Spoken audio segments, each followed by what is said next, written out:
کا ٹاپک تھا ماہ رمضان، قرآن، صیام و قیام اور موسم غفران۔ جس حدیث رسول صلی اللہ علیہ وسلم یا سیرت کے واقعے سے خطبے کا آغاز کیا گیا، شروع کیا گیا خطبہ، اسی پر خطبے کا اختتام ہوا بہت بہتر طریقے سے۔ اگرچہ خطبہ مختصر رہا لیکن بہت جامع اور موقع محل کی مناسبت سے، زمان و مکان کی مناسبت سے بہت امپورٹنٹ، بہت اہم اور بہت مفید رہا اور رہے گا بھی اگر اس پر غور کیا جائے اور پھر اس سیزن یا موسم کو غنیمت سمجھ کر اس خطبے کے خط و خال یا خطوط جو ہیں، گائیڈ لائن ہیں، ان کی روشنی میں ہم اپنے آپ کو اس موسم سے مستفید ہونے کے لیے تیار کریں۔ ذرا اپنی ہمت اور حوصلوں کو تھوڑی سی اور توانائی یا ہمت کے ساتھ آگے لے کر جانے کی کوشش کریں۔ تو خیر باختصار مسجد نبوی صلی اللہ علیہ وسلم ہے، مسجد نبوی الشریف ہے، اور جمعہ کا دن ہے، ماہ رمضان کا ایک جمعہ ہے کہ اللہ کے رسول صلی اللہ علیہ وسلم مسجد میں داخل ہوتے ہیں۔ آپ کو پتہ ہے کہ امام کو سیدھے ممبر پر جانا ہوتا ہے، تحیۃ المسجد وغیرہ امام کے لیے جو مسنون ہے وہ سیدھا ممبر پر پہنچنا۔ عام لوگ جب آئیں، جب بھی پہنچیں، خطبے کے بعد بھی تو 2 رکعت تحیۃ المسجد پڑھیں۔ خیر نبی صلی اللہ علیہ وسلم کا جو ممبر تھا ووڈن تھا، لکڑی کا بنا ہوا، جس کے 3 درجے یا آپ اسٹیئر کہہ سکتے ہیں، 3 اسٹیئر یا 3 اسٹیپ اور سیڑھیاں تھیں۔ نبی صلی اللہ علیہ وسلم نے پہلا قدم رکھا تو بلند آواز سے بولے آمین۔ پھر سیکنڈ اسٹیپ پر، دوسرے قدم پر بھی نبی صلی اللہ علیہ وسلم نے بلند آواز سے کہا آمین۔ پھر تیسرا قدم رکھا تو کہا آمین، کیونکہ نبی صلی اللہ علیہ وسلم بالکل تینوں اسٹیپ میں سے آخری اسٹیپ پر کھڑے ہو کر خطبہ دیتے تھے۔ نبی صلی اللہ علیہ وسلم کے بعد حضرت ابوبکر نے دوسرا اختیار کیا اور حضرت عمر نے بالکل نیچے والا تیسرا، پھر خلیفہ راشد علی بن ابی طالب پھر واپس وہاں چلے گئے جہاں نبی صلی اللہ علیہ وسلم کھڑے ہو کر خطبہ دیتے تھے۔ خیر تو اللہ کے نبی صلی اللہ علیہ وسلم کا خلاف عادت، خلاف معمول، خود ہی مطلب ممبر پر چڑھتے ہوئے ہر سیڑھی پر ایک ایک دفعہ آمین کہنا، یہ اصحاب رسول صلی اللہ علیہ وسلم کے لیے ایک حیران کن اور ایک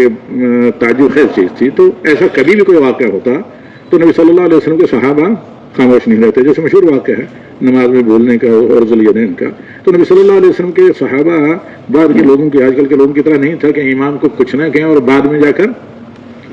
وہ غیبت کی مجلس سجے جو ہے مسجد کے باہر۔ الگ عرض نبی صلی اللہ علیہ وسلم کے صحابہ نے کہا یا رسول اللہ، آپ ممبر پر چڑھتے جا رہے ہیں، ہر اسٹیپ پر آپ نے ایک ایک دفعہ آمین آمین آمین کہا ہے، تو اس کا بیک گراؤنڈ کیا ہے؟ تو اللہ کے نبی صلی اللہ علیہ وسلم فرماتے ہیں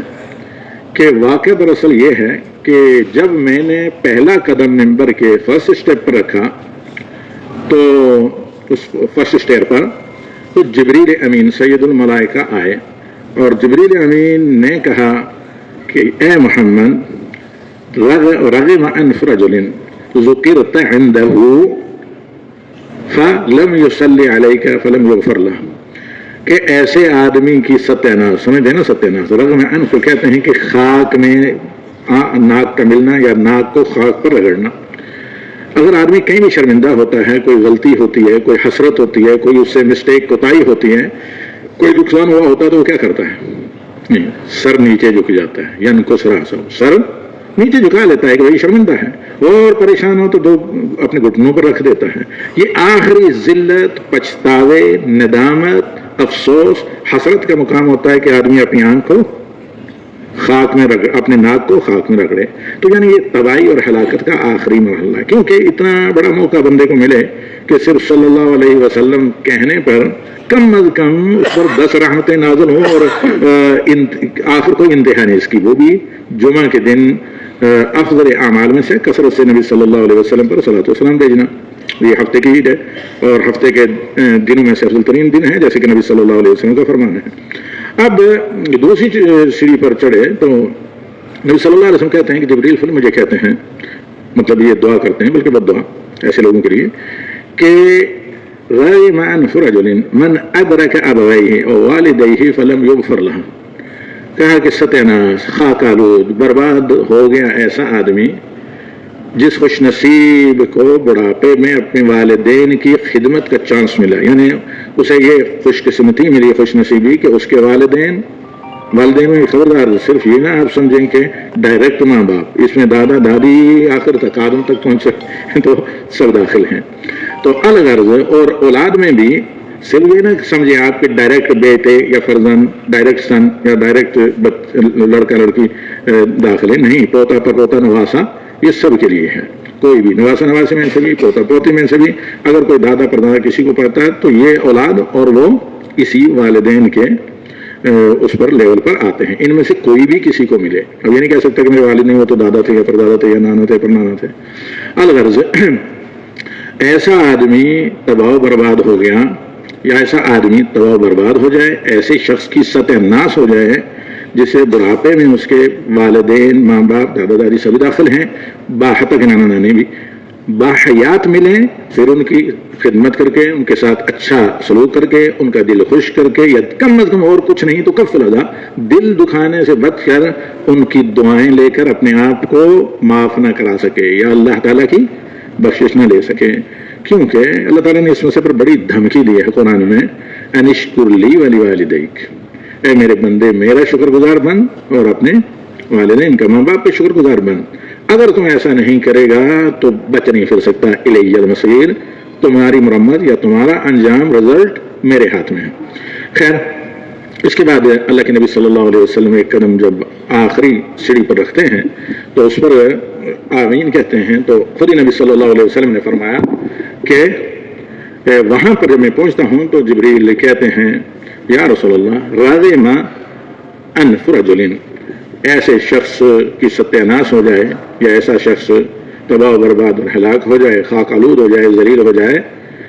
جس نے رمضان کو پایا، ماہ رمضان جیسا مغفرت اور بخشش والا مہینہ جسے نصیب ہوا،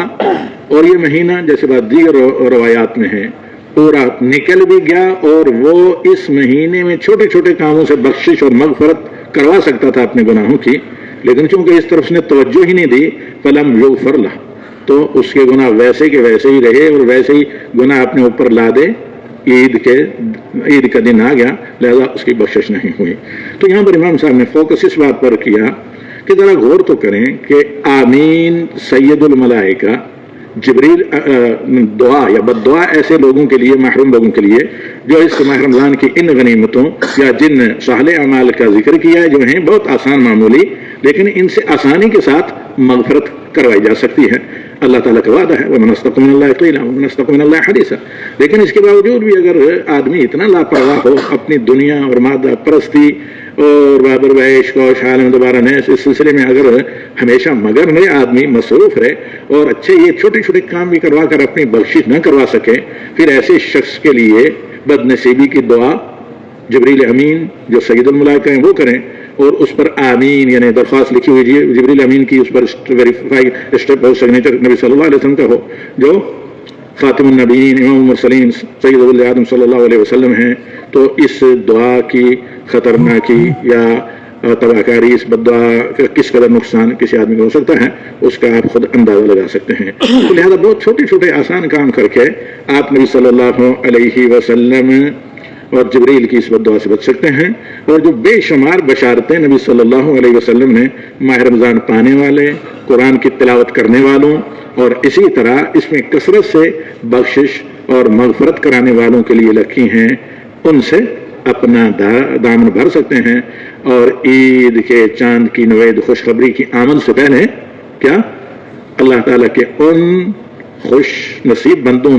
بندیوں میں بن سکتے ہیں جن کو اللہ تعالیٰ نے بشارت دی۔ یہ حدیث گزشتہ جمعہ بھی بیان کی جا چکی تھی، آج بھی بیان کی اشارتاً،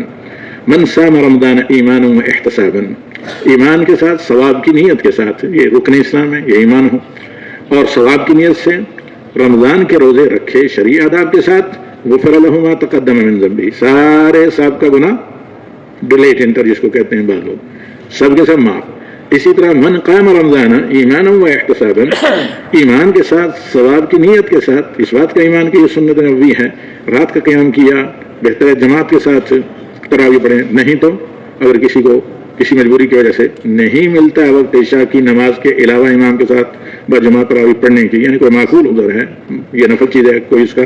ایسا اس کے ذمہ فرض ہے، ڈیوٹی وغیرہ کام، تو بعد میں فجر تک کبھی بھی پڑھ سکتا ہے، فجر کی اذان سے پہلے تک جتنا بھی ممکن ہو، تو اس کے گناہ معاف ہو جاتے ہیں۔ پھر نبی صلی اللہ علیہ وسلم فرماتے ہیں کہ جو من قام لیلۃ القدر، جو شب قدر کا قیام کرے اسے وہ نصیب ہو جائے ایمان و احتساب کے ساتھ، تو اس کے سارے گناہ معاف ہو جاتے ہیں۔ اسی طرح اعتکاف، یعنی ایک چیز اگر مس ہو جائے آدمی کے لیے تو اس کی تلافی کرنے کے لیے آگے دوسری ہے، وہ بھی مس ہو جائے تو پھر آخری عشرہ اس میں بھی اپنی کوشش کے مطابق پورے عشرے میں شب قدر کو اگر تلاش کرتا ہے۔ اب ایک بندہ ہے نہیں پوری رات جاگ سکتا، کوئی بھی معقول عذر یا یہ ہے کہ انسانی کمزوریاں وغیرہ، تو اسے بھی اللہ تعالیٰ نے اس مہینے میں محروم نہیں رکھا، بلکہ کیا کہا نبی صلی اللہ علیہ وسلم نے کہ من قام مع الامام حتی ینصرف کتب له قیام لیلہ، کہ جو امام کے ساتھ تہجد، تراویح، قیام اللیل کی نماز پڑھے اور امام کے ساتھ رہے، درمیان میں چھوڑ کر نہ جائے، یہاں تک کہ امام یعنی وطر مکمل کر کے جب سلام پھیرے تبھی وہ مسجد سے اٹھے، تو اس کے لیے ساری رات کھڑے ہو کر تلاوت قرآن پاک، دعا مانگنے، بخشش، وہ پوری رات کی قیام کی عبادتوں کا نامہ اعمال میں اجر، ثواب اور معاوضہ اللہ تعالیٰ کی طرف سے لکھ دیا جاتا ہے۔ لہذا وہ بھی ماہ رمضان کی ان برکات سے محروم نہیں رہتا۔ بس صرف دو چیز کی ضرورت ہے، ایمان، اچھی نیت، سستی تساہلی غفلت سے بچتے ہوئے تھوڑے سے حوصلے کے ساتھ، تھوڑے سے صبر کے ساتھ، ذرا اوور لوڈ کھانا پینا نہ کیا جائے تو کوئی مشکل نہیں ہوتی، بہت آرام سے آدمی قیام کر لیتا ہے، کا پورا ایک پارا ہی، ایک جز ہی کیوں نہ امام تلاوت کرے، بلکہ قرآنی آیات پر تدبر کیا جائے تو بہت لطف آتا ہے، بلکہ تو جی چاہتا ہے کہ بعض آیات کو بار بار دہرایا جائے۔ پھر اس قیام میں آپ رکوع میں، آپ سجدوں میں، دو سجدوں کے درمیان میں اور تشہد میں سلام پھیرنے سے پہلے دو دعائیں کرتے ہیں، ان سب میں مغفرت ہے۔ کسی اور لیکچر میں نے غالباً بتایا تھا، ہاں افطار کیمپ کے لیکچر میں، کہ اللہ کے نبی صلی اللہ علیہ وسلم سورہ مائدہ کی آیت ایک رکعت ساری رات پڑھتے رہے، اس میں اسی آیت کو دہراتے رہے، ان تغفر لهم فانهم عبادک، اے میرے رب اگر اس میری امتی نے اپنے بندوں کو تم معاف کر دے تو یہ تیرے کیا ہیں؟ تیرے بندے ہیں۔ وَإِن تُعَذِّبْهُمْ إِن تَغْفِرْ لَهُمْ إِن تُعَذِّبْهُمْ فَإِنَّهُمْ عِبَادُكَ، اگر تم انہیں سزا دے تو تیرے بندے ہیں، تیرے عدل کا یہ تقاضا ہے۔ وَإِن تَغْفِرْ لَهُمْ فَإِنَّكَ أَنْتَ الْغَفُورُ الرَّحِيمُ، اگر تم ان کی بخشش کر دے تو تجھ سے زیادہ کوئی رحم کرنے والا، بخشش کرنے والا، معاف کرنے والا ہے ہی نہیں۔ کتنے بھی کسی کا گناہ کیوں نہ ہو، یہ بہترین سیزن ہے، بزنس سیزن سے آخرت کی انویسٹمنٹ کے لیے سب سے بہتر سیزن ہے کہ اس کے جو چھوٹے چھوٹے کام ہیں وہ کام کر کے بندہ اللہ رب العالمین سے بخشش اور مغفرت کا پروانہ لے سکتا ہے، جیسے کہ ان احادیث میں آپ کے سامنے بیان کیا گیا۔ ان چھوٹے چھوٹے کاموں میں سے علی سبیل المثال عبادات کا ذکر کیا کہ امام کے ساتھ آپ قیام کریں، اور جب امام مکمل کر لے قیام تو اس کے بعد ہی اٹھیں، درمیان میں پتھری گلی سے نکلنے کی کوشش نہ کریں، اگرچہ جائز آپ کے لیے لیکن بہت بڑی حرمہ نصیبی ہے۔ اس کے بعد کہ ماہ رمضان میں قرآن کریم کی تلاوت، کیونکہ یہ شہر قرآن ہے، اسی وجہ سے رمضان کے یہ عظیم مقام اور رمضان کو تحفہ بخشش اور مغفرت اور جہنم سے آزادی کا دیا گیا نزول قرآن کی وجہ سے۔ تو سلف صالحین، ائمہ خدا، جیسے بڑے ائمہ فقہاء اربعہ گزرے ہیں، جیسے امام مالک رحمہ اللہ وغیرہ، اور دیگر بہت سے اصحاب رسول صلی اللہ علیہ وسلم، صحابہ میں سے خلفائے راشدین، کہ ماہ رمضان میں اپنے آپ کو قرآن کی تلاوت کے لیے، کثرت سے قرآن کی تلاوت کے لیے وقف کر دیتے۔ کم از کم قرآن کی تعلیم حاصل کی جائے، پڑھنا سیکھا جائے، دوسرے کو پڑھنا سکھایا جائے، اور جہاں کہیں بھی موقع ملے، اذان وقت بندہ مسجد میں پہنچے تو اقامت تک قرآن کی تلاوت کرے، جہاں جہاں موقع ملے، جیسے ہر دنیا میں رائج ہے، حتیٰ کہ میڈیکل میں کام کرنے والے بھی ساتھ قرآن کھلا رکھتے ہیں، جہاں تھوڑا سا موقع ملا پڑھنے لگ گئے۔ تو اگر تلاوت قرآن بہت بڑا تدبر کے ساتھ پڑھیں رمضان کے مہینے میں، کبھی بھی بخشش اور مغفرت کا ذریعہ ہے۔ اس کے بعد سب سے بڑا اہم مسئلہ، رمضان باہمی کیا ہے؟ صلح رحمی کا مہینہ ہے، اس میں بہت زیادہ لوگوں کو کھانا کھلانے کی فضیلت ہے۔ اس پر امام صاحب نے آپ لوگوں کو متوجہ کرنے کے لیے سیرت کا ایک عظیم واقعہ بیان کیا، جسے امام بخاری رحمہ اللہ نے صحیح میں ذکر کیا ہے۔ مسلمانوں کا حال تو یہ ہے اگر بڑی سی بڑی کسی انگریزی ٹیکسٹ بک کا اگر نام پوچھا جائے تو وہ ان پڑھ کو بھی آتا ہے. کل پرسوں میں نے جہاں 1,500 کے قریب لوگ ہوں گے افطار کیمپ میں نے پوچھا کہ کون آپ میں سے کمپلیٹ صحیح نام صحیح بخاری اور مسلم کو بتایا, ایک بھی نہیں بتا سکا. پھر میں نے کہا دوسرے دن معلوم کر کے, اور کسی نے نہیں بتایا. پھر میں نے دونوں کا نام بتایا کمپلیٹ, تو دوسرے دن سوال کیا تو ایک آدمی بھی نہیں بیان کر سکا. خیر یہ واقعہ صحیح بخاری میں ہے, جس کا پورا نام کیا ہے؟ الجامع المسند الصحیح من امور رسول اللہ صلی اللہ علیہ وسلم وسننہ وایامہ. دوسرے خطبے میں یاد دلائیں تو صحیح مسلم کا بتاؤں گا. یہ پورا نام ہے صحیح بخاری کا, عام لوگ بخاری شریف یا صحیح البخاری کہتے ہیں. تو الغرض صحیح بخاری میں یہ واقعہ ہے کہ ایک مومن تھے, بنی اسرائیل میں مسلمان خاتون تھی لیکن گناہ گار, جس کو آپ یہ کہتے ہیں فاحشہ قسم کی, تو یعنی اخلاقی بے روی کا جو ہے, جن لوگوں کا کریکٹر لوز ہو, اس طرح کا کام کر کے اسی پر اپنا کھانا پینا, جسم فروشی دوسرے لفظوں میں. تو یہ اس کا گزر ہوا, اس نے دیکھا کہ ایک پانی کے چشمے یا کنواں کا ذکر آتا ہے بیر, کنویں کے دہلیز کے پاس, ظاہر بات ہے کتا تو نیچے نہیں اتر سکتا, اترتا تو ڈوب جاتا ہے. جانور سمجھدار ہوتے ہیں, ان کو بھی اپنی زندگی کا فوق ہوتا ہے. گھوڑے پر آپ سوار ہو کر کسی پتھریلی نہر سے پار کر رہے ہوں, جس کا مجھے بڑا اچھا تجربہ ہے, تو دیکھ دیکھ کر ایک ایک پتھر کو چیک کر کے قدم رکھتا ہے کہ کہیں پھسل بن جائے. تو ان جانوروں کو بھی فکر ہوتی ہے اپنی نجات کی. الغرض یہ خاتون گزرتی ہیں تو ایک کتا جو ہے نا زبان نکالے ہوئے پیاس کی وجہ سے کراہ رہا ہے. یہ اللہ کی بندی اپنا خوف آپ نہیں سمجھیں گے, چمڑے کا ایک قسم کا جراب ہوتا ہے, یہ آپ کہیں گے جوتا, جو فوجی قسم کے جوتے ہوتے ہیں, اس کو نکالتی ہے, اس کو اپنے دوپٹے کے ساتھ, خیمان اوڑھنی یا دوپٹے کے ساتھ رسی بنا کر دوپٹے کی کنویں کے اندر ڈالتی ہے, تو اس سے پانی بھر بھر کے اس کتے کو پلا دیتی ہے. تو اللہ کے نبی صلی اللہ علیہ وسلم فرماتے ہیں کہ اللہ تعالیٰ کو اس کا یہ صدقہ اتنا پسند آیا کہ اس کی بخشش فرمائی. اور دوسری حدیث اس کی وضاحت کرتی ہے کہ وَلَكُمْ فِي كُلِّ كَبِدِ رَطْبٍ أَجْرٌ, ہر جاندار, جس کے مطلب جاندار ہے, اس کو آپ کچھ کھلا دیں پلا دیں یا بھوک میں یا پیاس میں, تو یہ آپ کے لیے باعث اجر ثواب اور بہترین موقع ہے اجر کمانے کا. اب امام صاحب نے یہاں پر توجہ دلائی, متوجہ کیا کہ اٹینشن, آپ ذرا غور کریں کہ ایک خاتون کتے جیسے ایک جانور کو پیاس میں پانی پلاتی ہے, اللہ اس کی بخشش کر دیتا ہے. آپ ایک انسان, وہ بھی ایک مسلمان کو افطار کروائیں, وہ ایک مسلمان کو کھانا کھلائیں, وہ بھی فقیر و محتاج ضرورت مند ہو, رمضان میں اسے سحری یا افطار کریں, یا کسی بھی طریقے سے اس کی مشکل میں کام کریں جو اللہ تعالیٰ کو سب سے محبوب کام ہے. احب الاعمال الی اللہ سرور تدخل علی قلب مسلم وتطرد عنہ جوعہ اور تقضی عنہ دینہ. سب سے اللہ کو پسند کام ہے کہ آپ مسلمان کے غم کو خوشی میں بدل دیں, اس کی خوشی کا سبب بنیں, یا بھوک میں اسے کھلا پلا دیں, یا وہ مقروض ہے تو اس کی طرف سے قرض ادا کرنے میں تعاون کریں. یہ وہ بہترین چھوٹے چھوٹے کام ہیں جن سے بخشش ہوتی ہے, مغفرت ہوتی ہے. خندہ پیشانی سے کسی کو سلام کا جواب دینا, سلام کہنا, کسی کو خیریت پوچھ لینا, اور اسی طرح کثرت سجود. اللہ کے نبی صلی اللہ علیہ وسلم نے باعث بخشش اور مغفرت کروا دیا. سلام کرنا, سلام کا جواب دینا, اس طرح کے بے شمار وہ کام ہیں جو ماہ رمضان میں آدمی کر کے اللہ تعالیٰ کی بخشش اور مغفرت کا اللہ تعالیٰ کے فضل سے مستحق بن سکتا ہے. مزید اگر دیکھا جائے کہ ماہ رمضان میں موجبات بخشش یا اسباب مغفرت یا بخشش کے باعث جو نیک اعمال ہیں, ان میں سے اگر آپ دیکھیں تو چھوٹے چھوٹے بے شمار ہیں. جیسے مثال کے طور پر آدمی ایمانی طور پر,